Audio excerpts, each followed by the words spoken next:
अरे बाबा कौन है? अरे दानी बच्चा तू आया है, क्या लाया है बाबा? चाचा नेक्स्ट लेवल पकोड़े लेकर आया हूँ। अरे बाबा पालक का पकौड़ा सुना था, आलू का पकौड़ा सुना था, ये नेक्स्ट लेवल कौन सा पकौड़ा है बाबा? चाचा खाओगे ना याद करोगे। अरे बाबा जी तारे दरवाजा बंद कर दे ना।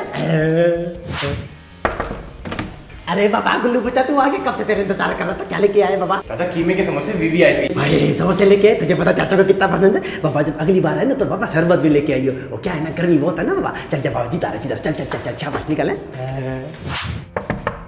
अरे बच्चा का चाचा अफ्तारी। अरे वाह बाबा आज तो प्यारे न्यारे हो गई। अरे बच्चा तू क्या लेके अरे आया? नहीं चाचा अभी नहीं खोलो, अभी नहीं खोलो, उसको आराम से अंदर जाके खोलना, बड़ी वीआईपी चीज लेके आया हूँ। अरे बच्चा क्या आलू के कलटस लेके आया? अरे चाचा ऐसी चीज लाया हूँ खुदा की कसम, पप्पियां दोगे दुआएं दोगे, अंदर जाके खोलना इसको। अरे बच्चा बता दे नहीं तो मैं तो डिप्रेशन से ही मर जाऊंगा। अरे चाचा नहीं होगा खुश, बस तुम उसको अंदर जाके खोलना, ऐसी जरूरत की चीज लाया हूँ ना खुदा की कसम, गोद ले लोगे तुम मुझे।